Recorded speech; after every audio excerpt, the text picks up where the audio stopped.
Okay.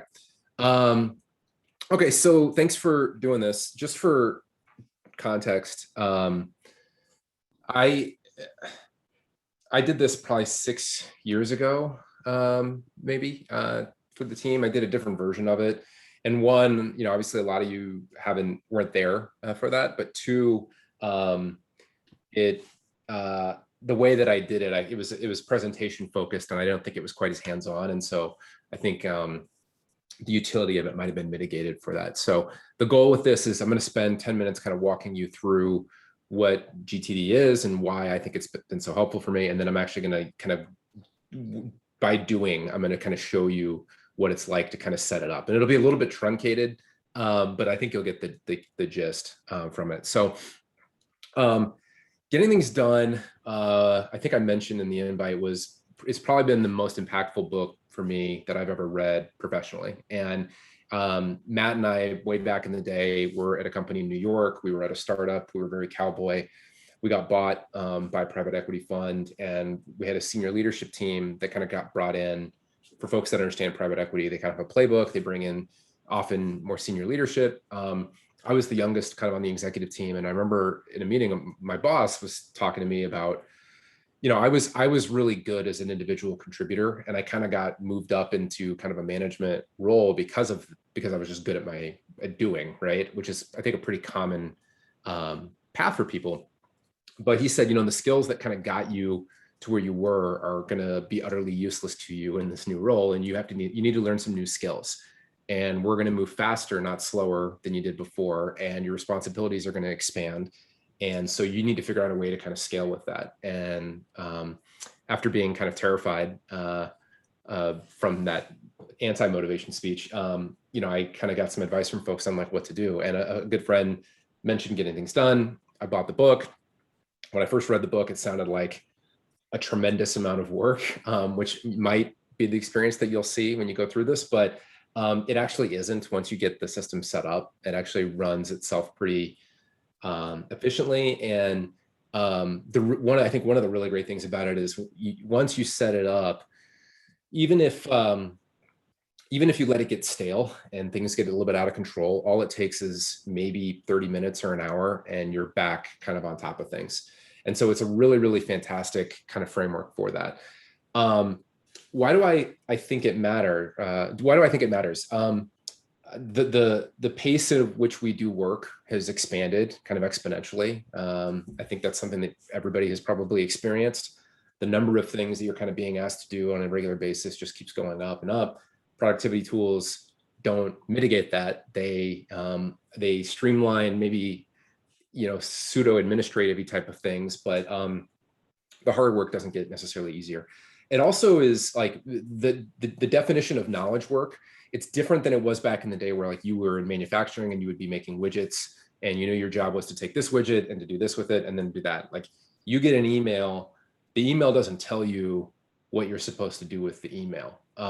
You sit in a meeting, it's not necessarily clear what's supposed to happen next kind of coming out of the meeting. Like it is up to you. A lot of knowledge work is kind of interpreting like what is the work that I'm supposed to be even doing, right?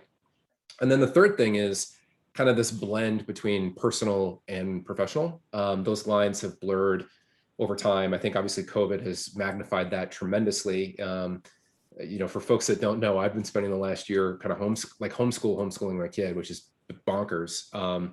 So you think about like, my wife, who's a chief revenue officer at a professional services firm, trying to juggle her stuff, and I'm trying to juggle my stuff, and we're trying to homeschool our kids, and we're trying to like stay pseudo healthy and somehow see friends and do all and you just think about how that adds up. And that's probably a very similar experience for all of you. It's just really hard. There is no work-life balance kind of doesn't mean what it used to mean. And I think as we move into this sort of at least pseudo remote world kind of in perpetuity, that's going to continue to be the case. So you need to have all of which is like, you need to have a way to deal with like that strategic planning meeting, and then, oh, you got to make lunch for your kid, and then you got to go and do this, right? And like, you're just going to be kind of switching kind of on a regular basis. So, so it was really exciting when I read this book, and especially when I started to implement it, is it has allowed me, and my wife who uses it as well. It took her several years of me like leaving the book at her nightstand before she read it. But when she did, she was like, okay, I get why you did this. It is literally the only way that she and I have kind of managed to not completely implode. And, this is a little bit, not scary, but, I'm going to be showing you, like, the only way I could think to do this was to actually show you like my stuff. Right. And so, you'll see some of those things. And like for people to present this in a work context, especially, like, some of you probably think that I am not very effective at my job. And some of you maybe think that I'm okay at my job. And so for the folks that think that I'm great, this is probably a big piece of why. And then for the folks that think I'm horrible at my job, just think how much worse it could be at the end of this. So that's the preamble. Let's kind of get into it. So Darren, what's in? So do you ever spend time worrying about things that you need to do when you can't do anything about them? So, right, like if your brain was smart, like I bet you have a flashlight in your house somewhere that the batteries are dead, or you have a light bulb that is out, or whatever. And if your brain was any good at what it was doing, it would remember to get AA batteries when you were at the store walking by the stand that said AA batteries. Your brain would be like, oh, hey, you need batteries for the flashlight, right? But it probably doesn't do that. It probably does that when it's dark out and you take the flashlight out and it doesn't work, right? So that's kind of a dumb thing. Probably just even in the last 8 minutes, you've been sitting here sort of listening to me, but maybe your mind wandered to somewhere else, right? And you're not in a position to do anything about it. But all it did was create an additional bit of like sort of psychic drag kind of on your psyche. And that's not ideal, right? So the idea behind getting things done is to never have to have this problem. Basically, you never are going to, David Allen, who's the author, says like he never wants you to have a thought twice unless it's a good thought and you want to have it, right? But not to have a thought twice just because of whatever. And what he suggests is possible with this system is what he calls mind like water. A mind like water, what does water do? Well, water reacts perfectly appropriately with whatever input it is given. So when you throw a pebble into a lake, it thinks pebble and absorbs it and then gets right back to what it's doing. If you throw a boulder, it doesn't do pebble, it does boulder, and then it goes right back to what it's doing. And that's what he proposes is possible with this. It's a way of living where you may have dozens or hundreds of things that you need to do. It doesn't offload the stuff that you need to do, but what it allows you to do is to engage with the things that you need to be doing at the appropriate time, and trust that the things that you aren't engaging in, you're not engaging in for a reason, and et cetera, et cetera. So you're not walking around with this constant mental angst about like, oh, I really should be working on that thing, or I should be doing this, or X, Y, and Z. And the reason why the reason why you're doing that is your brain is doing that is because you do not have all of that stuff in a system that your brain trusts, right? So your brain is spending time or cycles trying to remember batteries for the flashlight. And your brain is also not smart enough to know the difference between like, oh, hey, we're in the process of acquiring this company, and oh, I need peanut butter. It thinks those are the same thing, right? In terms of importance, your brain does not understand that weight. And so it will dedicate anything that's sort of out of order in your life or that you think needs to be different than what it currently is. It's going to spend cycles thinking about that and trying to remember it until you get it out of your head and you get into a system that your brain learns that it can trust. And the trust part takes a little bit of time. It means you got to get the system set up, and your brain will still be thinking about it when you start. But once your brain learns that it has confidence in it, it'll learn to let it go. And just to prove that point, you probably aren't thinking about what the meeting is that you have at 11 a.m. next Monday.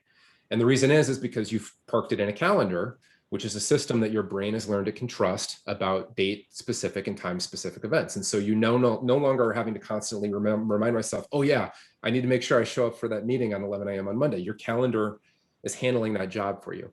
And what getting things done is about kind of capturing all the other stuff that doesn't necessarily fit in a calendar and accomplishing the same thing, so that your brain is kind of freed up to think bigger thoughts. And it's a really great creative machine, and it's a really good doer. It's a really bad like organizational system. So if it's on your mind, it's not clear, and there's 3 reasons why it's on your mind. One, you don't have a place where you can park it, right? Which we already talked about. 2, you're not sure what you're supposed to actually do about it, so it's sort of a nebulous thing. A lot of times when you procrastinate, or at least when I procrastinate, it's because I don't actually know what the concrete next thing is that I'm supposed to do to sort of move something forward, right? And so it's like, I need to get my bike fixed. Well, what's the actual next step that I got to do there, right? So that's another reason. Or 3, you just didn't, or 3, you put it in the system, but you're not reviewing the system enough, and so your brain doesn't trust it and falls back on its own devices. So our goal is to get it all out of our head, figure out exactly what we're supposed to do with it, and then put it in a system that we review on an appropriate basis so that our brain can learn to let go. So that's what we're going to try to do. So there's 3 main steps there. I think I listed them all out, but the first one is collect. We're going to collect all the open loops that are in our lives. Number 2 is we're going to decide what to do about them. And then number 3 is we're going to review them on an appropriate basis. And so, he has 5 steps. I think you can condense it down into 3, but that's the gist. So the first one is collect. So if anybody have ever made a list before, you're like, there's a project that you're working on, you're just like, I just need to get organized. And so you take out a piece of paper and you write down a list. You probably felt better. And I hope I'm not the only person that's ever done that in my life. You've probably been in a situation where even like you'll write down lists of things that you already did, and you'll just so you can check it off and feel like a little bit of a win when your life feels a little bit out of control. You're making your list, you're like, oh, I already did that, and then you write it down and you check it off right away. You probably have lists. You probably have some sort of to-do list somewhere else. And I think that when I first tell people about this, they bristle and they're like, I don't need this. I have to-do lists. I do whatever. The idea is to get all of it out of your head, all of it. And I think what you'll find is for most people, they don't actually have all of it out of their head. When he talks about getting it out of your head, there's 3 main tools that he talks about. One is for physical stuff, like mail, whatever, that kind of stuff, having like a literal physical in basket that you can put stuff in. Before my wife and I implemented this, we had paper, like many people I know, you go to their house and they've got papers here and they have papers here or whatever. If you come to our house now, odds are all of the open loop kind of paperwork that's going to come in is in one place. We actually keep it in a kitchen drawer, and then, I process it each weekend. So like, you don't see papers all over the place in my house. It's actually pretty clean, and people think I'm OCD. I became kind of OCD kind of through implementing this system. So I was in just as much chaos as everybody else, but today all that stuff goes in there. 2 is a collecting tool, and that can either be paper or that can be digital. So my wife she uses Post-it notes, and so we have Post-it notes in the kitchen. We have Post-it notes by her bed. We have Post-it notes in the bathroom. We have Post-it notes all the places where she thinks that she might come up with an idea or a need to do something, and then she grabs it and takes it out and just writes it down and takes it out and either puts it in her pocket or puts it in her in tray or whatever it is. I'm digital, so I use things. I have my phone with me all the time, like most people, and it's really easy for me to just add something to my inbox there and then not worry about it. And the idea is you'll be able to, as you're going through your day, you're working on a project or whatever it is, someone Slacks you that you need something, you just add it to your inbox really quickly. And I'll show you how to do that using things in a minute, but and then you can get back to what you're doing. And now you're not thinking about it. You know that you've captured that input, and then later on, you're going to figure out what to do with it, and you'll review it, et cetera, et cetera. So you can get back to kind of where you're focusing on.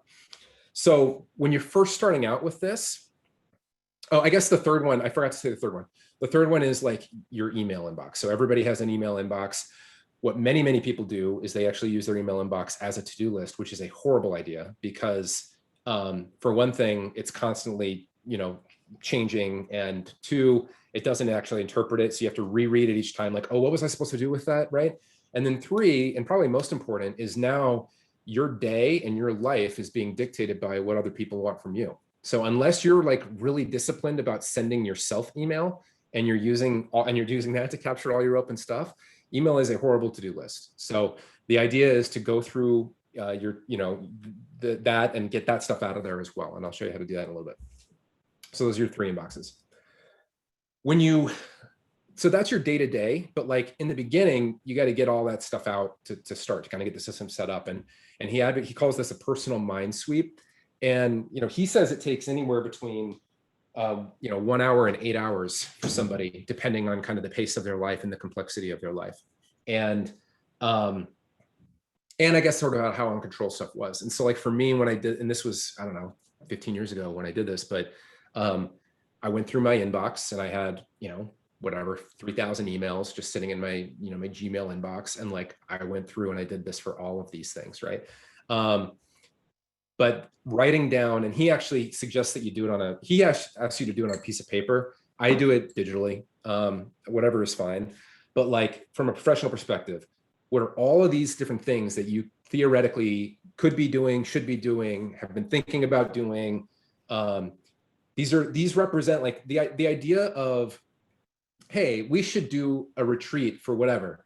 That's now an implicit sort of commitment that you made with your brain that you need to do something with, because if you don't, it's gonna kind of keep lingering there. So we want to get all this stuff out of our head, and then similarly, for at a personal level too, we want to get it all out of our head.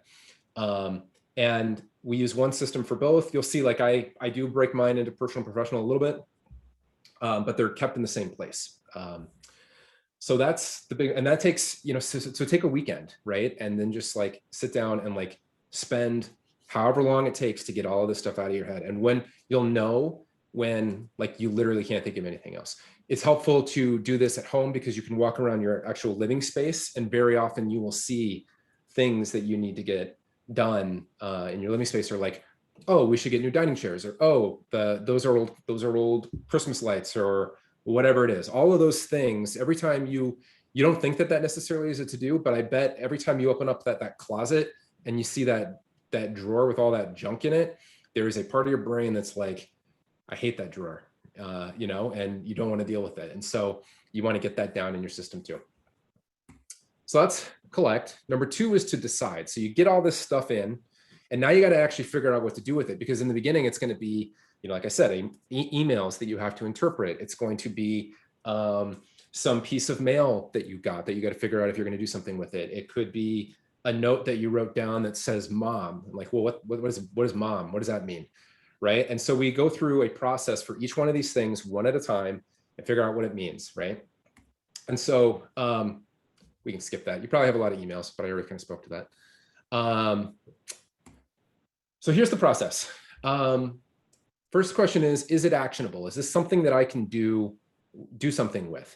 And if the answer is no, you have 3 options. One is you can throw it away, and you can throw so much of this stuff away. Lots of people keep lots of things like in their email inbox, or just in reference that they don't actually need. You can throw away so much of this stuff.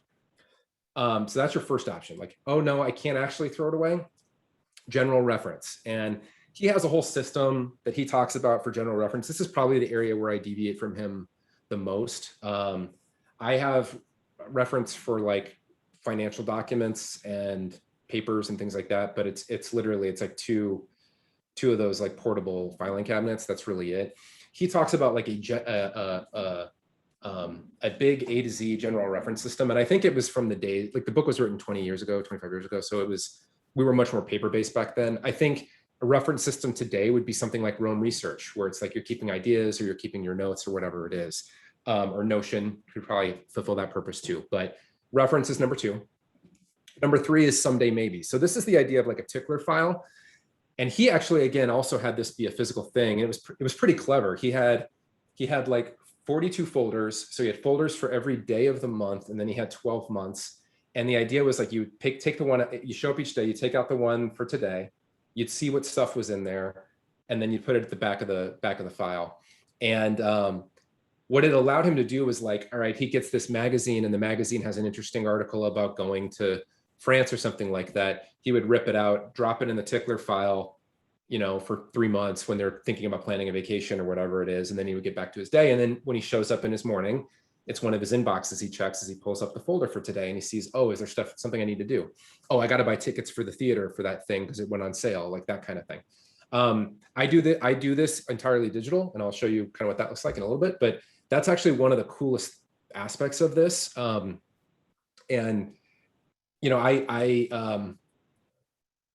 one of the things that I think I have, I'm probably better at than many people is like the ability to kind of plan ahead and to plan cool stuff for like my family, for my kids, for my friends, things like that. And they kind of make a joke of it. The entire, like, is this some sort of OCD person, but it's entirely because of this system. So I know, like I've got, and I'll show you what it looks like in a little bit, but it's really, really powerful when you do it, and can create a lot of joy in your life. Because like as you elevate and you start to get all this stuff done, you can start to step up levels and then be like, all right, I'm no longer in reactive, everything's on fire mode.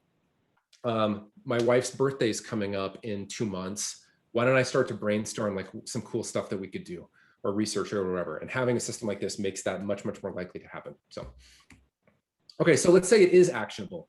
I can ask, well, will it take more than one step to complete? If it does, he defines those things as a project. And so a project is any action or any activity that requires more than one step to complete, which is a very broad definition of a project, right? Like most people think projects are like these big, massive things. Getting my bike fixed could theoretically be considered a project, because it's like, first, well, where do I take it? So research bike shops, right? Find out when they're open, like that type of thing. A lot of projects are more project-like in the way that you think, in the way that you're thinking about them, though. So like, getting full OKR adoption inside of Lattice is an example of a project. And like that may have, or client projects are obviously a good example. Like you'll have project plans and project support materials. You want to have that stuff, but then you want to have this list, this single list of kind of what your projects are. And you'll see why that's helpful when you get to the review, is it'll often be what triggers an action. You want to have a next action for each one of those things. If it will not take more than one step to complete, you ask yourself, can I do it in 2 minutes? And if you can, you do it right then. So when you're processing this stuff, this is one reason why batching your email is really useful. Like a lot of people just keep their email open all the time, and then they check their email, and then they wait a couple minutes, and then they're like, oh, I should see if there's any new email. And they check their email again, right? And then 20 minutes later, they're like, oh, I'm going to check my email again. You should check your email less frequently, and you should process it to 0, and you should figure out what each of these things are. If it's a 2-minute task, like sign my son up for chess club, which I did today, you can go ahead and do that. If it's going to take more than 2 minutes, though, you want to do one of 3 things. One is, can you see? Yeah, there we go. One is I can put it in a waiting for thing. So you might have a task that you can't do right now, or excuse me, you can do a task that's not appropriate for you. You would delegate it basically. So you could delegate something to your spouse. You could delegate something to your kids. You could delegate something to a coworker, a direct report, a manager, whatever it is. But delegating and then keeping that in a waiting for list. Number 2 is your calendar, which you already are familiar with and are already pretty adept at using. And then the 3rd is your next actions list. And this is probably the most important one and the most, or the least frequently kind of used, at least kind of in its, it's called calendar again. That should say next actions. Sorry about that. That's probably your least commonly used one.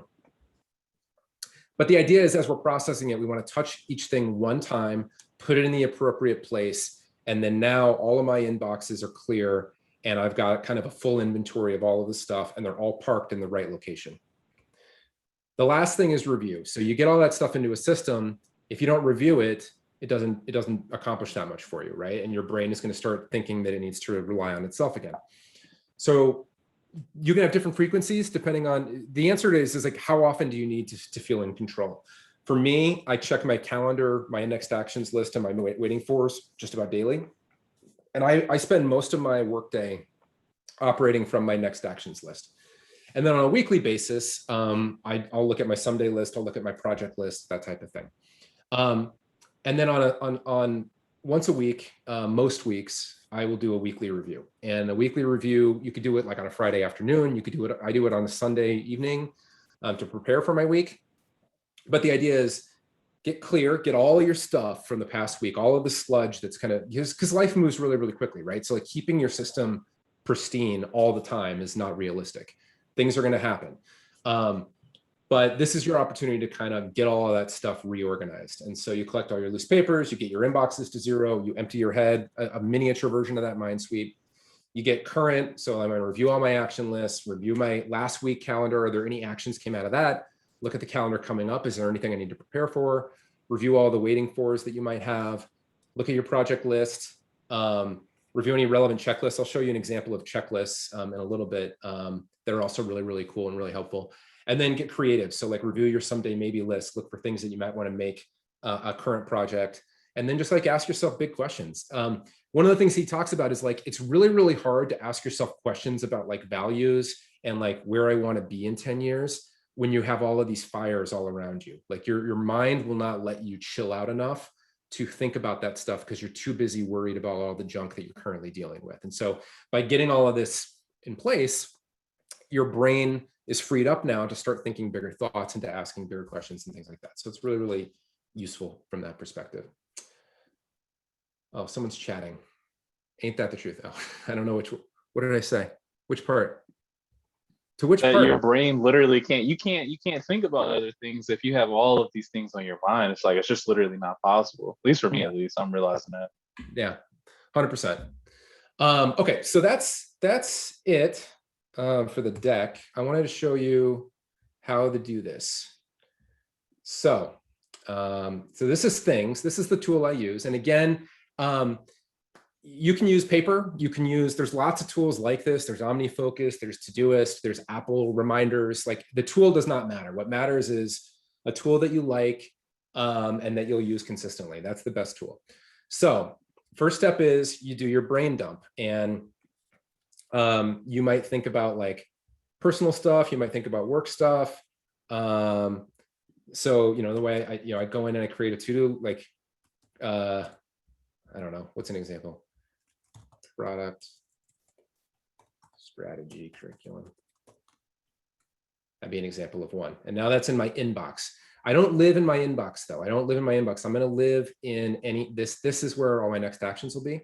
So you don't want to be living in here. This is just a collecting tool. And like when you're working, so if you use a tool, like one of the cool things about this is like, let's say I'm working on this deck here and you reach out to me and you say, hey, could you do such and such? I say, sure. I have this keyboard shortcut. It pops it up, do such and such, and I'm able to drop it in, and then I get right back to what I'm doing. Does that make sense? So it's a collection tool. This is not my to-do list. So let's pretend for a minute that I did my mind sweep, right? And I did all of this, and I spent an hour or two or whatever it is.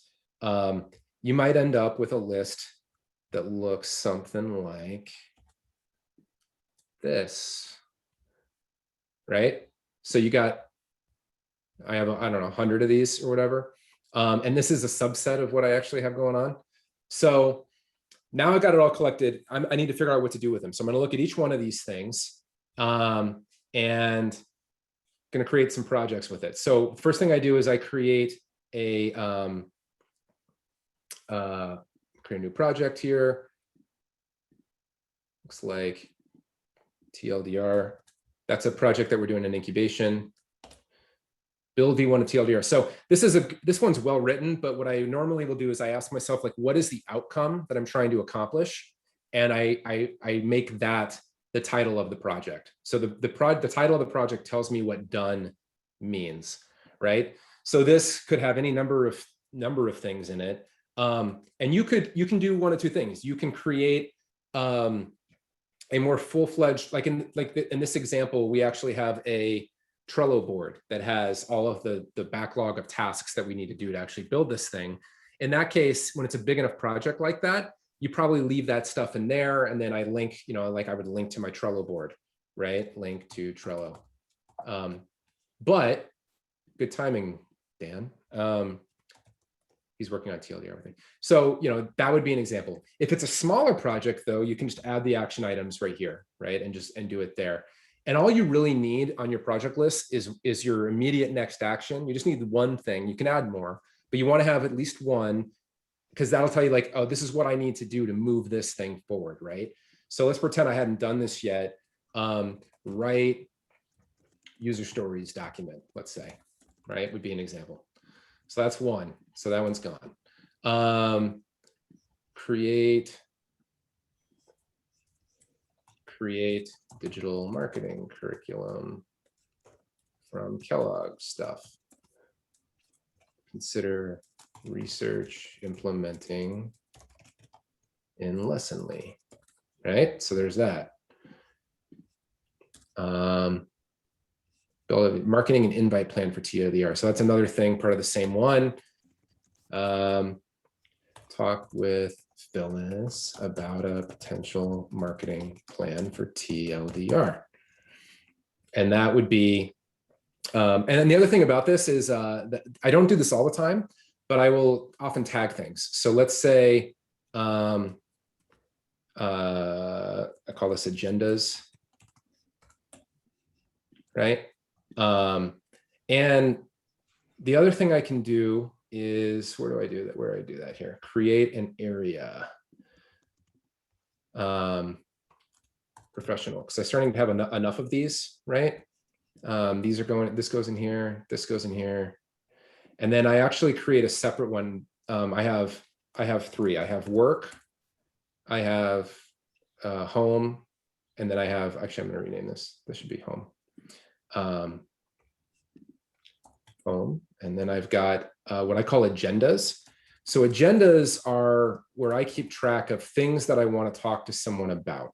So I actually want to create this, and I'm using this as a project, but it's like, so Phyllis and we talk pretty often. I might actually move this into that, right? And now I've got that as a reminder in my next meeting to talk about that. One of the great things, like if we as an organization, for example, just did agendas, what that would prevent is like you're working on something and somebody interrupts you in Slack. The Slack is amazing, but Slack is also an incredible pain in the neck, because if you're OCD like me, you can't not look at that red dot. And now someone's kind of interrupting in like your flow state. And every time you do that, you're now, your effectiveness is diminished. And so I think even just as a practice, if you ask yourself, like, do I really need an answer to this question right now? And if the answer is no, add it to an agendas list with that respective, for that respective person. That makes sense? All right, so there's that. Lattice training, new projects, schedule, Lattice. I hate when people see me write me typing. For managers. Next action, get a list of managers from Matt, let's say, right? And now I could say, if I wanted to flesh this one out, make an outline of a deck, create the deck, schedule the meeting, create a follow-up cadence, right? So you could plan the whole project if you wanted to, like right there. Or like I said, you can just do the one next step. This works for, so I mean, you kind of get the idea. Like what you end up having is you'll end up having a lot of personal projects here, but then also like here's an example, printer toner. Well, what's printer toner, right? Like that could be, probably a single action. That's probably not a project. So where I keep those is I have a miscellaneous tasks section by toner. And you can either have that be like online, like you could create a tag called Amazon if you wanted, for example. This is one reason why it's useful to look, to go top down, because then it loses my spot. Replace broken iPad. So here's an example. So my kids dropped my iPad and it's smashed into a bunch of pieces and it's not usable anymore. And could have gotten one, and had that be a single step, because that wouldn't take terribly long. But it was actually something that they came out with new iPads, and the new iPads I think come out in May. Let's imagine that they came out on May 15th, let's say. Buy the new iPad. I can schedule that for May 15th. and then do that and hide later items. And now it's out of my brain and it shows up on today when that thing appears. So that's my example of that tickler file, right? So now I've got projects. By keeping this like show one later item, I'm able to keep that stuff out of my mind if I know I can't actually do anything about it yet.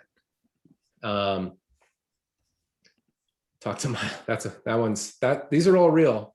I got a junior high student. I got to figure out how to do that. So that's actually a good example. By getting all of this stuff out of my head and doing this weekly review process, that is something that on date night with my wife, we talked about I should make sure that I do before he gets to school in August for junior high.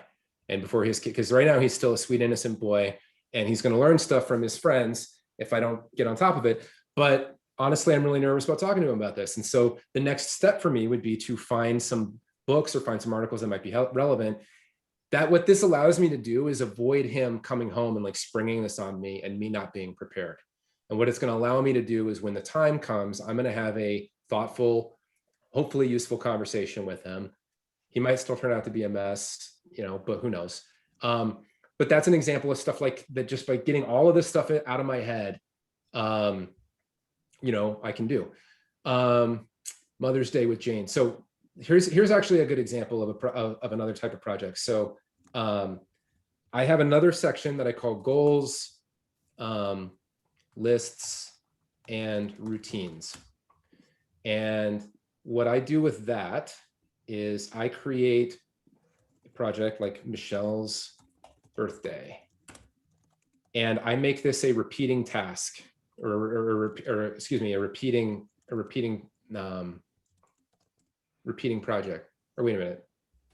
Birthdays, that's what I do. Birthdays. I make this a repeating task. Michelle's birthday. Her birthday is on May 25th, but I like to plan ahead, right? So if in this case, I would start on May 1st, start thinking about it. I would set it to repeat every year repeat yearly on the first day of May, ends never. And there we go. And then I can add a little checklist in here if I want to. So research, cool restaurants, research gift ideas, talk to kids about doing something fun for her, etc. Right? And so starting weeks before it's come, like this pops up in my head, and I have in my actual system, I got birthdays in there for all my family, important people in my life. I have Mother's Day. I start, we do a Thanksgiving party. I start planning that in like September.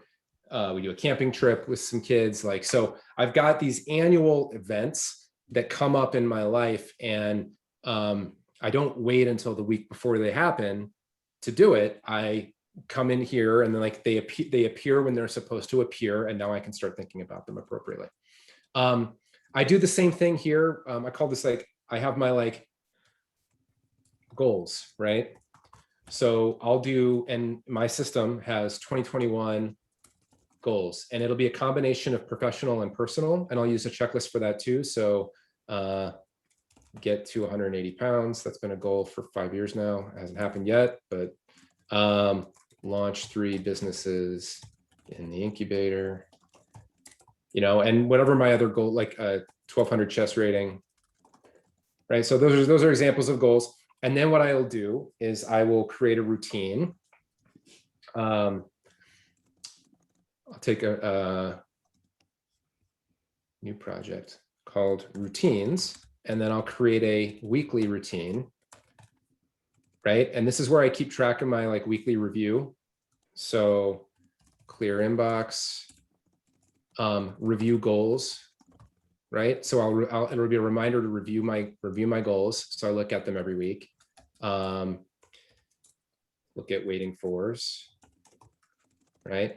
And now this is a repeating each each weekly on Sunday, right? And now I have my weekly routine and it'll show up there. So like, let's say, for example, that this was actually, I wanted it to repeat every Friday, starting, what is it, 23rd, right? Now in my today section, I have my weekly routine. So I show up each morning and I've got whatever it is I have. So I have in my system, I have my morning routine, I have my evening routine, I have a review my tasks for the week. So in my goals thing, I've actually got Q2 goals. So cascading from my 2021 goals, what are my Q2 goals? So what do I need to do in the next 3 months to accomplish my 2021 goals? And then from there, you've got your May goals, right? So from my 22 goals, what do I need to do in May? And then I have this week's goals. And these are all static lists, right? But then I have a second checklist that says review this week's goals. And I set this one to repeat every day. So it shows up in my inbox every day, review this week's goals. I come in here, I double check what I was supposed to do this week through my checklist, do GTD workshop, launch Quora podcast, right? And then I check these things off. So what I will do is on my weekly review, I'll look through my list of lists. So let's say I processed this whole thing, and now it's my actual list of next actions are all in appropriate projects or in miscellaneous tasks or whatever it is. When I do my review, I'll grab the things that I think really should be done to kind of move things forward this week. And I will, I'll make sure that those are listed in my goals for the week, and I'll do it that way. And that's where I track those ones. So, you know, imagine we did this whole thing. You would get to a place where you have, if you're like a normal person, you probably have between 30 and 100 projects, and you probably have somewhere in the order of 250 next actions. And I know that that sounds really daunting, but again, the point is not that you're going to do all of that stuff tomorrow. The point is just all of it's out of your head now, and it's in a system, and you trust that at various time frames, you're going to look at it. And so what I try to do is get to a place where I spend, I hide this, and I'm either working from today or I'm working from anytime. And that's where I live in my kind of day-to-day stuff. So today is stuff that like I have to get done today. And I try to, one of the things he talks about is a trap that people will run into is they assign stuff for today that isn't actually necessary today. And because of that, they lose trust in what today means. And so he says, try to reserve today for like mission critical stuff that absolutely has to get done. Not, it sure would be nice if I did that today, right? Leave those in your kind of next actions, because you'll be looking at these kind of appropriately. One of the things too, by having these lists here is like, you'll end up having, I might need something for work from Amazon. I might need something for home from Amazon. I might need something for my kids from Amazon. And so I can just go into my Amazon context and like crush those out. So like in my case, I have an errands context. So whenever, like usually on Saturday is when I do like our grocery shopping, because I do the cooking for the family. I'll make, I have my checklist for grocery shopping, which shouldn't be as complicated as it is, but my wife is basically vegan now, and my kids eat only chicken nuggets, and I'm trying to eat a bunch of protein. So it's a really difficult thing to do, actually. So I have a checklist for my grocery shopping. And then while I'm out, I look at my errands context, right? If you know that you have a meeting coming up, or you have a one-on-one with a team member, you can refer to your agendas, right? Lattice has a place for that, but if you want to have duplication, because candidly, like I'm using Lattice mostly as record keeping. I'm not using it to replace my to-do list, right? And so anything that I would put down as a to-do or an action item in Lattice, I'm also logging in this system, because this is the system that I live out of. So that's basically the system in a nutshell. Thoughts? Does it sound ridiculous? Does it sound energizing? We had some chats here. Clear imperatives. Oh, there's just a name of something with a goal might be. Yes. So Dan, that's a good point. And that's kind of the point, is that most people's to-do lists are that way.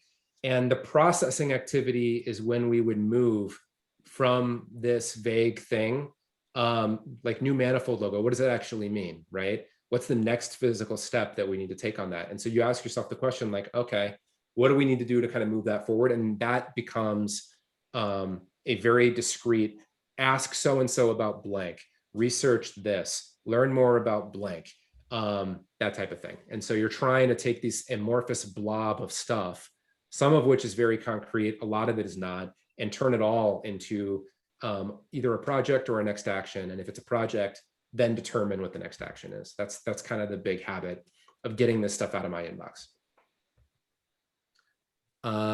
You have a good book for Miles. Yes, DM it to me. All the help I can get. Brandon said, I've been using Things 3 years, or Things 3 for years now. One thing I like is the keyboard shortcut to keep track of sites, articles that I want to go back to. Yeah, that's actually a good point too. So, and I didn't mention this. So there's two, I showed you a to-do that's part of a project that I don't need to do yet. I keep that in the project and I set a deadline and I just hide it. The other is someday maybe, and that's where a lot of my that's where a lot of the interesting ideas kind of come from. And so in my case, I'll have things in here like books to read, right? Trips to take, articles to read. Some people will have an articles to read task, and then they'll use like a to read context. So like when they're have some downtime and their energy is kind of low, they can crank through something like that. What else? Wines we like, I think we have that. Stuff like that. Like, and then you can capture any of these things kind of as they come up as you're reading a magazine, right? You can drop that stuff in here, and you're not something you're going to do about right now. I have one like things to do with Michelle, things to do with the kids, right? Like that kind of stuff. And these are just like gift ideas. I keep gift ideas throughout the year. Whenever I see something really cool, I put it in my gift ideas list. And if it's for somebody I think that might be specifically for it, I'll assign it to them. Otherwise, I'll just be kind of in there blank. But yeah, I do like, this is a great example. I do my Christmas shopping the day after Thanksgiving, and I'm done the day after Thanksgiving most of the time. It has to ship and get to me, and I have to wrap it and all that kind of stuff. But I have a year's worth of ideas built up, because just as you're reading and as you're going through your day, whenever you see something interesting, you can just drop it in here. And so it makes that a much less stressful activity. And now I'm freed up. The thing that is arguably the most stressful part of the Christmas season or the holiday season is now taking care of me for me the day after Thanksgiving. And now I'm free to kind of be present with my kids and do all that kind of stuff. So other questions or thoughts? Hey, Sean, I have a clarifying question. So in the inbox, your goal is to empty that, but you're just showing that you could have up to whatever 90 tasks at a given day, and then you spend like 30 minutes, whatever, once a week dragging these tasks into their respective folders, correct? That's right. Yeah. So this was to show you like what a mind sweep might look like. Okay. And this was just me last night, like going through and spending 30 minutes and thinking about all the stuff that I already have. It's meant to be comprehensive, and you do the listing activity first, and then you go through and you think about, all right, like what does this mean? Is this a project? Is this something I need to worry about now? Maybe I don't. Like maybe you ask yourself the question, like, do I want to do something about this? And the answer could be no, and you can kill it. And that's the other thing too to remember with the review process. Because some people will say like, this sounds like I'm making an awful lot of agreements with myself. And the rebuttal is you've already made these agreements with yourself subconsciously. You just aren't aware of it. And by putting it in front of me, I'm allowed to say, so like a great example, the slide template for Manifold.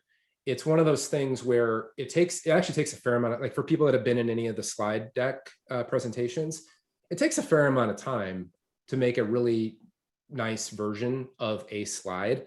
And there's 70 or so slides in there. And so that's one of those things where when I'm feeling kind of low energy, I can work on. And it's a little bit like, hey, I can make progress 2 slides at a time, right? So I had 15 minutes before this meeting, I was working on, I cranked out 3 slides and then kind of move on. But it allows me to look at my inventory of things and be like, nope, I don't want to work on that right now, or I can't work on that right now. And he actually talks about like the thing with doing, and the thing that no system will ever do for you is tell you what you need to do right now. There's no one will ever build an AI that tells me Monday morning at 10:30 a.m. of all of the 300 things that I have in my list, this is the one I should do. That's where like your intuition comes into play. Some things that help though are context, right? Like I can't run errands when I'm sitting in front of my desk. When life goes back to normal, I can't do home stuff if I'm in the office, right? So context is helpful in focusing from that perspective. But then the others are, what's my time available, right? So sometimes you have 15 minutes, sometimes you have 3 hours. You can do very different types of tasks, right? To win those. You could have energy level where it's like, honestly, you went to a client lunch and you ate a big meal and you feel kind of sluggish and you don't actually feel like tackling that huge strategic thing. That's okay. Like, look at the thing what can you do that can make progress in one of your initiatives that is okay to do with like lower energy. Priority is something that you can use. He does not advocate for having like an ABC priority type of system, which I guess I deviate a little bit from, because I kind of do that through my this week's goals thing. And I try to keep this to like 3. And the idea is like, if I only make progress on these 3 things this week, what should those 3 things be, such that if the rest of my week gets blown up, I still had a productive week. But I'm not going to necessarily be working on those all the time. So I have to, I have to try to move these other things forward too. And so it just allows me to kind of do that. Other questions or thoughts? Ill Ambition and Marmot. Who are they? Those were 2 of the ideas in the incubator that we did smoke tests for, and they did not move on. And so I need to shut down their Gmail accounts so that we don't keep spending money on them, and their Webflow account, or make their Webflow account free. So that would be an example, right? So that's a project, has 2 next actions. Yeah. So. John, did you also say you have a unique way of handling your actual email inbox and keeping that more organized, or do you like? Yeah, so well, I mean, I don't, it's the same thing in a way. So I can show you, like, I'm logged, I had to log in with a different user in order to have a blank things database. But I use a tool called Superhuman, and before that I was just using Gmail. So I have, if you can see here we go. I have 7 emails in my work inbox right now. And that's since whenever I last checked it, which was before the meeting. I am still bad. I check my email more than I should, but I process it down pretty often. So, and then I've got 8 emails in my personal. And so when I check my email, the idea is not to check it and just like vaguely think about it. The idea is I'm going to process it. And in my case, like I think that we all benefit. One benefit of Slack is I think a lot of actionable type email has been mitigated. It's moved inside of Slack. And so, compared to my wife will have 100 emails a day that she legit has to read and try to figure out what to do with. I don't think that any of us have a problem to quite that extent. But the idea is check email when you're in a position to do something with it. And mostly for me, that means lots of deleting. If it's something that I can reply to really quickly, I'll reply to it. And if it's something that takes longer than that, then I add it to my next actions list. And then I get that clear. The one exception to that is, I do, I get a lot of newsletters like everybody else does anymore. Like newsletters made a pretty big comeback. Superhuman lets me have this concept of a news tab. So I have a tab that's just those newsletters. And then one of my weekend like tasks is read my newsletters. And that's if I have time. It's something I allow myself to do. It's not something I'm required to do. And then once a month, I have a task in my monthly routine to purge my newsletters. So I don't have 800 emails in my newsletter section. I've got like 15, right? And so because the idea is it's similar, like Corian, you mentioned Pocket. Like my issue with Pocket is the same as like newsletters and everything else, is like, unless you give yourself the permission to clear that thing out, it just becomes this big psychic drag of like, oh, I really should read all the stuff in my Pocket, right? And I struggled with that for a long time. So I still I have Pocket for articles, and then I use the news filter for my newsletters. But monthly, I give myself permission to clear that stuff out and just be like, I'm not gonna. Let's just be honest with ourselves. We're not gonna read it. And so I renegotiate that commitment with myself, and that's totally okay. But you can do that. You don't need Superhuman to do that. You can do that with Gmail. You can do it with any email tool. It'll be painful the first time to get to 0. And it's not about like, inbox 0 is kind of an idea. It's not like, it's rarely at 0, because as soon as you clear it out, there's new stuff in. But the idea is like, when I process it, I process it to 0 and get my next actions captured, and then I move on. And so to have everything as reference though in your email, because I like to be able to. Yeah, I don't delete. I mean, if it's something I need to refer to later, Gmail, one of the things I learned is like back in the day when I first set this up, like Corian mentioned, like what Gmail calls labels. I used tons of labels for things and folders. And what I realized eventually was like, Gmail search is really good. And so once a month, or maybe once a week, I find myself having to go in and search. I just keep it all archived in just one big archive now. And if I need to refer back to it later, I'll copy the link and I'll paste it into the notes field of my next action, right? So if I need to click on it, I can get back to it really quickly. But if for some reason I didn't do that, I can't think of a time in the last couple of years where I tried to find something in my email through search and I wasn't able to do it. And so that releases a lot of drag for me personally, to not have all of those like additional filters or additional labels kind of set up inside of my email too. It just is like inbox and then, archive. And that's sort of how I use it. Do you have like a joint thing so for example, like, cause you said your wife has kind of got more of an analog process, and then you have your digital process. Like, are you only tracking your half of it then, I guess? Sort of, in a way. What we do is, and like people thinks this is crazy, like, again, this is crazy, but like for the same reason that I don't want to just interrupt everybody all the time, and I'll log things in an agenda. I'll either log things in an agenda with her, or I'll put things like in her, and like I'll actually write a sticky note and put it on her desk for her to process when she wants to deal with it, and then I don't have to bug her. And then she usually does it via text. She doesn't send me email, and I don't have paper, so she usually will do it via text. And then I just add it that way. For text, by the way, like it's really helpful during your workday to be in do not disturb mode. That way you don't get, especially if you have Clubhouse installed, because they send you 8,000 notifications every day. So that's a way, because the argument would be like, well, text is just interrupting me. If you're in do not disturb, it won't. And it's unlikely that you're getting, maybe for some people, you're getting tons and tons of calls that you need to deal with right then. In most cases, that's not true. So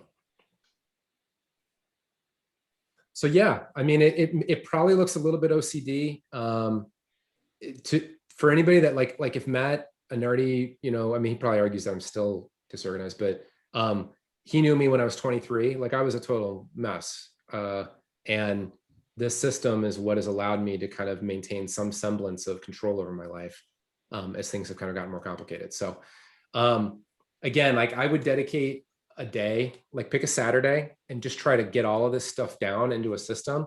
And again, you're not going to necessarily feel that release right away because your brain hasn't learned that it can trust it yet. But if you get all into the system, you figure out what each thing means and what the next action is, and then you commit to kind of a cadence of review, I bet within a month or two, your brain, like your creative potential will explode. The amount of stress that you kind of just carry in your body and through your life on a day-to-day basis will go way down. And you'll probably get more done than you were before. So yeah, that's it.